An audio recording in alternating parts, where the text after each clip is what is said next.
اور وہ کہتا ہے کہ انسانوں میں سب سے بڑا جذبہ، سب سے بڑا موٹیو جنسی ہے۔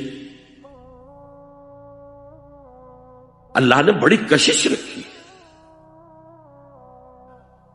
مرد میں عورت کے لیے، عورت میں مرد کے لیے، لیکن عورت پیسیو ہے مزاجن، وہ اقدام نہیں کرتی، آگے نہیں بڑھتی، مرد اقدام کرتا، آگے بڑھتا۔ یہ جو کشش ہے، اس کے نتیجے میں مرد اور عورت کے درمیان بے حجابی گویا کہ آگ پر تیل ڈالنا ہے، آگ بھڑکے گی۔ اسلام نے اس کو روکا ہے، پورا نظام اس کا معاشرتی، ایک بہت بڑا پردہ پورے معاشرے میں ہے، بہت بڑا پردہ، جیسے یہ چھوٹا سا پردہ آپ کو نظر آ رہا ہے نا، ادھر عورتیں ادھر مرد ہیں۔ اب یہ ہے بہت پیاری آیت ہماری خواتین کے لیے قابل غور۔ نیک بیویاں تو وہ ہیں جو تابع دار ہوں، اطاعت کیش ہوں، مردوں کا کہنا مانے، ان کی اطاعت کریں۔ حافظات للغیب، اور غیب میں ان کے لیے محافظ بنے، ان کے مال کا کی بھی حفاظت کرے۔ یہ نہیں خیانت کر کے اب شوہر تو گیا ہوا، جو چاہو اس کے مال میں سے جس کو میں جو چاہوں دے دوں، نہیں، یہ اس کا مال جو ہے وہ اسی کا ہے، اس کی خیانت نہیں کرے گی، وہ امانت کے ساتھ حفاظت کرے گی، اور اس کے علاوہ اپنے نفس کی حفاظت کرے گی، اس لیے کہ وہ بھی اب شوہر کی امانت ہے۔ اب اس کا جو بھی جنسی معاملہ ہے وہ اس کے اپنے اختیار میں نہیں رہا، اس کو مل کے بزا کہتے ہیں ہماری فقہ کے اندر، کہ در حقیقت اس کا اختیار کامل اب شوہر کے ہاتھ میں آ چکا ہے، اس کے جنسی اعضاء جو ہے وہ شوہر کے کنٹرول میں ہے، مل کے بزا، ملکیت گویا کہ اس کی ہے، لہذا اس میں کوئی خیانت اگر وہ کر رہی ہے تو وہ بھی اس کے خلاف ہو جائے گا معاملہ۔ فالصالحات قانتات، تو نیک بیویاں وہ ہوتی ہیں جو تابع دار ہو، فرما بردار ہو، اور غیب میں یعنی شوہروں کی عدم موجودگی میں جبکہ موجود نہیں ہے حفاظت کرنے والی ہوں، اور وہ حفاظت مال کی بھی اور ان کا اپنے نفس کی بھی، اور یہ کام آسان نہیں ہے، آپ کو معلوم ہے۔ شوہر کبھی 4 مہینے کے لیے باہر چلا گیا ہے، کبھی 1 سال کے لیے باہر چلا گیا ہے، عورت کے لیے اپنے نفس کو تھامے رکھنا، اپنے جنسی خواہشات کو، فرض کی جوان عورت ہے، اس کی بھی تو نفسانی خواہشات ہیں، تو آسان کام نہیں ہے۔ یہی وجہ ہے، آپ کے علم میں ہوگا کہ واقعہ بڑا عجیب پیش آیا تھا، اس کو بیان کرتے ہوئے شرم بھی آتی ہے۔ حضرت عمر رضی اللہ تعالیٰ عنہ اپنی رات کے گشت میں ایک مکان کے پاس سے گزر رہے تھے، تو انہوں نے سنا کہ ایک عورت جو ہے وہ بڑے درد بھرے الفاظ میں کچھ گا رہی ہے۔ اگر مجھے اللہ اور اس کے رسول کا فرق کا خوف نہ ہوتا تو تم دیکھتے کہ اس وقت میری چارپائی جو ہے چرچرا رہی ہو۔ تو اس پر حضرت عمر جو ہے وہ دم تنبہ ہوا کہ ہمارے لوگ جو ہیں جہاد پر جاتے ہیں، سال بھر تک واپس نہیں آتے، تو اس سے تو سوسائٹی کے اندر بہت زیادہ جو ہے ایک اندیشہ اور خطرہ پیدا ہو جائے گا۔ تو انہوں نے اب دیکھیے یہ بات بھی کہ دین میں کوئی شرم اور حیا اس معاملے میں نہیں ہے، کہ اپنی بیٹی سے پوچھا، حضرت حفصہ سے، اب وہ بیٹی بھی ہے اور ام المومنین بھی ہے، حضور کی اہلیہ ہے تو ام المومنین ہے، لہذا حضرت عمر کے لیے بھی ماں کے درجے میں ہے، اگرچہ ہے حضرت عمر کی صاحبزادی، کہ تم مجھے بتاؤ حفصہ، ایک عورت زیادہ سے زیادہ کتنے عرصے تک صبر کر سکتی ہے؟ اور کوئی قباحت محسوس نہیں کی حضرت حفصہ رضی اللہ تعالی عنہا نے، کہ 4 مہینے۔ تو پھر انہوں نے یہ آرڈر نافذ کر دیا، کوئی مجاہد 4 مہینے سے زیادہ جو ہے وہ بحث پر نہ رہے، لازماً وہ آئے چھٹی لے کر اور وہ گھر پہنچے۔ آپ اس کی روشنی میں دیکھیے جو کچھ ہمارے ہاں ہو رہا ہے، امارات میں جو لوگ کام کرتے ہیں، سعودی عرب میں کام کرتے ہیں، باہر کے ممالک میں کام کرتے ہیں، جوان بیویوں کو یہاں چھوڑ جائے، پھر جو قصے ہوتے ہیں، جو سکینڈلز ہوتے ہیں، پھر جب وہ شوہر صاحب تشریف لاتے ہیں تو وہ دیور اور بیوی جو ہے مل کر اسے قتل کرتے ہیں، اس لیے کہ یہاں تو دنیا بدل چکی ہے، دیور کی اور بھابھی کے رشتہ کچھ اور ہی بن چکا ہے، لہذا وہ قتل بھی کرتے ہیں، مال بھی سارا لے لیتے ہیں۔ یہ ساری خبریں آپ اخبارات میں پڑھتے ہیں۔ یہ کیوں ہے؟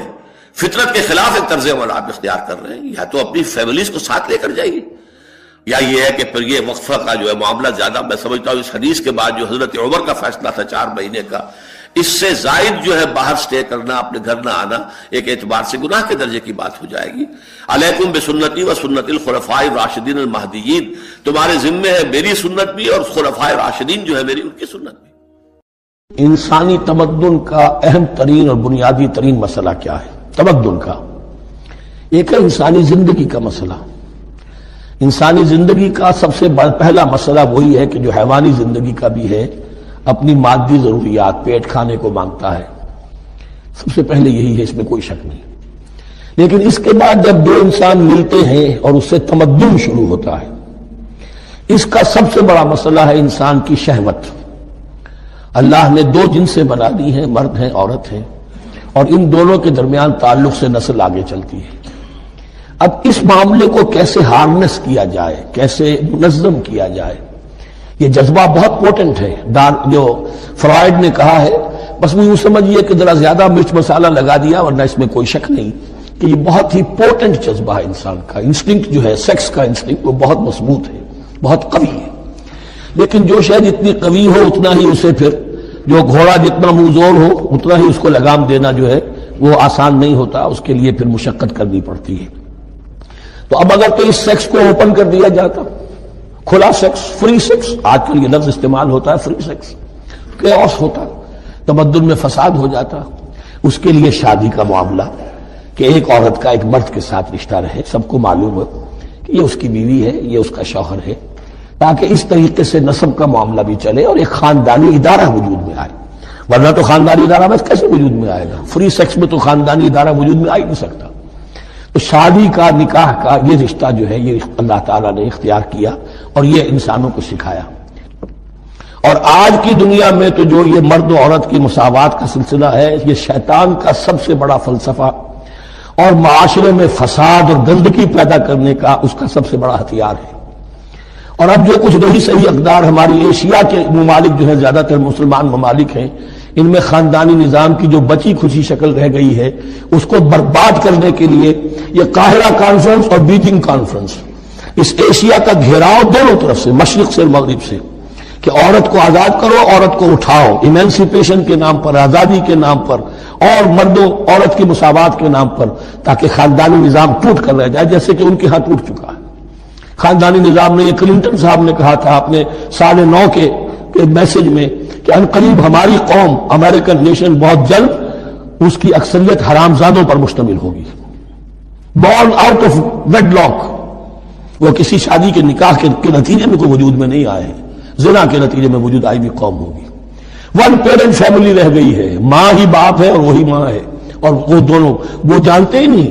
اب وہاں بڑی ایک مہم اٹھ رہی ہے کہ ہر انسان کا حق ہے جو اسے معلوم ہو کہ میرا باپ کون ہے۔ وہاں تو بہت سے لوگ پتہ ہی باپ کون ہے میرا، کیا پتہ۔ یہ تباہی ہے جو اس معاشرے پر آ چکی ہے، اور ہمارے ہاں بھی لوگ اسی معاشرے کی نقالی پر چل کریں۔ وَيَسْأَلُونَكَ عَنِ الْمَحِيضِ، اور وہ عورتوں کے ایام ماہواری کے بارے میں آپ سے سوال کر رہے ہیں۔ قُلْ هُوَ أَذًى، کہہ دیجئے وہ ایک ناپاکی بھی ہے اور ایک تکلیف کا مسئلہ بھی ہے۔ فَاعْتَزِلُوا النِّسَاءَ فِي الْمَحِيضِ، تو حیض کی حالت میں اگر تمہاری بیویاں ہوں تو ان سے علیحدہ رہو، مقاربت نہ کرو۔ وَلَا تَقْرَبُوهُنَّ حَتَّى يَطْهُرْنَ، اور ان سے مقاربت نہ کرو یہاں تک کہ وہ پاک ہو جائیں۔ فَإِذَا تَطَهَّرْنَ، اور جب وہ خوب پاک ہو جائیں، فَأْتُوهُنَّ مِنْ حَيْثُ أَمَرَكُمُ اللَّهُ، تو اب ان کی طرف جاؤ، جو بھی تمہیں تعلق قائم کرنا ہے کرو، جہاں سے کہ تمہارے رب نے تمہیں حکم دیا، اللہ نے حکم دیا ہے۔ یہ اللہ کا حکم کیا ہے؟ یہ ہے امر طبیعی، ہر انسان جانتا ہے، ہر حیوان کو معلوم ہے، وہ طبیعی شے ہے۔ لیکن یہ کہ اب عورتوں کے ساتھ بھی اگر انسان جو ہے وہ لواطت کا فعل شروع کر دے، قوم عمل لوط، تو ظاہر بات ہے کہ عمل قوم لوط تو وہ چیز جو ہے غلط ہے، وہ حرام ہے۔ یہ تو اللہ تعالیٰ نے جو بھی تمہاری فطرت میں ڈالا ہے راستہ، وہ در حقیقت من حیث امرکم اللہ، ان اللہ یحب التوابین و یحب المتطہرین، یقیناً اللہ محبت کرتا ہے بہت توبہ کرنے والوں سے اور بہت پاک بازی اختیار کرنے والوں سے، ان ناپاک چیزوں سے دور رہنے میں۔ نساؤکم حرث لکم، تمہاری بیویاں تمہارے لیے کھیتیوں کے مانند ہیں، جیسے کھیت میں بوتے ہو، فصل کاٹتے ہو، بیویوں کے ذریعے سے اللہ تعالیٰ تمہیں اولاد عطا کرتا ہے۔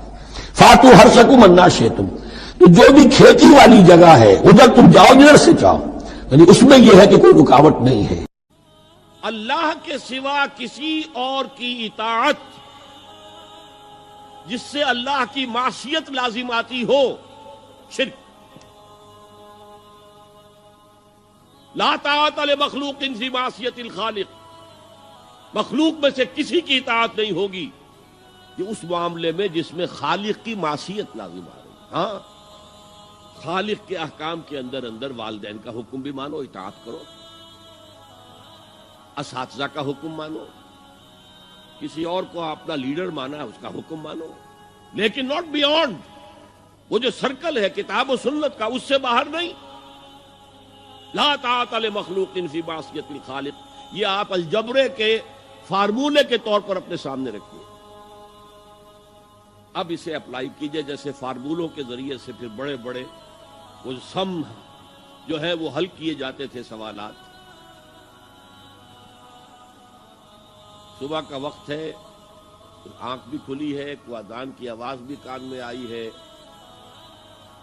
آپ کا نفس کہتا ہے ابھی سو جی، آپ نے اپنی چادر یا کمبل کو درست کیا اور کروٹ لی اور سو گئے۔ یہ کیا ہے؟ آپ نے کس کا حکم پیچھے پھینکا اور کس کا حکم مانا؟ اللہ کے حکم کو پیچھے پھینک دیا، نفس کے حکم کو آگے رکھا۔ یہ شرک، اس شرک کو جاننے والے بہت کم ہیں۔ مولانا روم نے خوب کہا تھا، نفس ماں ہم کم ترس فرعون نیست لیکن اورعون ایراعون نیست۔ میرا نفس بھی فرعون سے کم نہیں ہے۔ فرعون نے کہا تھا نا الیس لی ملک مصر وہذہ الانہار تجری من تحتی، کیا اس ملک مصر کی حکومت میری نہیں ہے؟ اور سارا جو یہ آب پاشی کا نظام ہے، انہار کا نظام ہے، وہ میرے کنٹرول میں نہیں ہے؟ جس کا چاہوں موگا کھلا رکھوں، جس کا چاہوں بند کر دوں۔ یہ تھا خدائی کا دعویٰ، انا ربکم الاعلی۔ تو مولانا روم کہتے ہیں میرا نفس بھی اس سے کمتر نہیں ہے۔ وہ کہتا یہ جسم میرا ہے، اس پر میرا حکم چلے گا، میں نہیں جانتا کون اللہ کون رسول، کیا حرام کیا حلال۔ تو فرعون سے کم تو نہیں ہے میرا نفس، لیکن اورعون اس کی بہت مدد تھی، فوج تھی، لاؤ لشکر تھا، تو اس نے زبان سے بھی کہہ دیا کھل کر انا ربکم الاعلی۔ میں مسکین ہوں، غریب ہوں، میرے پاس کوئی طاقت نہیں ہے، میں زبان سے تو کچھ نہیں کہہ سکتا، اندر سے میرا نفس یہی کہتا۔ یہ نفس کی حکومت قرآن کہتا ہے، میں حیران ہوتا ہوں، دو جگہ یہ مضمون آیا ہے، ارأیت من اتخذ الہہ ہواہ افانت تکون علیہ وکیلا۔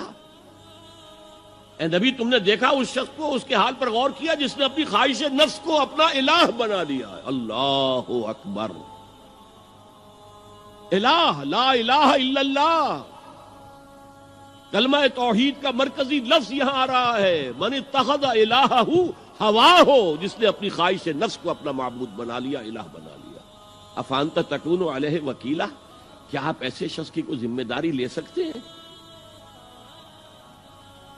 سود حرام ہوا کرے جی، حرام ورام، ہمارا دھندا جو ہے وہ آگے بڑھ نہیں سکتا، تو اللہ کے حکم کو پیچھے ڈالا، نفس کے تقاضے کو آگے رکھا۔ کون معبود ہے آپ کا؟ نام عبداللہ رکھیے، نام عبد الرحمن رکھیے، ہے عبد النفس، نفس کے بندے، نفس کے غلام۔ یہ میں نے یوں سمجھیے کہ جیسے میں نے ہجرت اور جہاد کی ڈیفینیشنز کی تھی۔ ہجرت کا بیس کیا ہے؟ پوچھا گیا ایو الہجرت افضل یا رسول اللہ، اے اللہ کے رسول بتائیے سب سے اعلیٰ ہجرت کون سی ہے، افضل؟ فرمایا ان تہجر ما کرہ ربک، ہر اس چیز کو چھوڑ دو جو تمہارے رب کو پسند نہیں۔ آج رات ہی سے آپ ہجرت شروع کر سکتے ہیں۔ جائزہ لیجئے کیا کیا چیزیں میری زندگی میں خلاف شریعت ہے، تو اللہ کو ناپسند ہے، فیصلہ کیجئے کہ آج کے بعد نہیں ہوگی، ہجرت شروع ہو گئی، افضل الہجرہ، سب سے افضل ہجرت شروع ہو گئی۔ لیکن ٹاپ پر لے جائیے تو یہ ہجرت جب اللہ کے دین کو قائم کرنے کی جدوجہد اس مرحلے پر آ جائے کہ اب باطل کے ساتھ ٹکراؤ ہے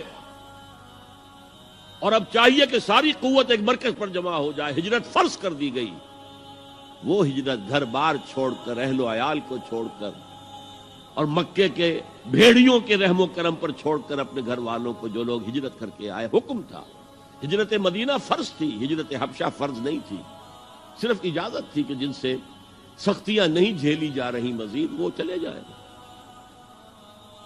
تو ہجرت کا یہ ابتدائی نقطہ انتہا یہ جہاد المجاہد من جاہد نفسہ، جہاد تو یہاں سے شروع ہو گیا، اپنے نفس کے خلاف جہاد کرنا۔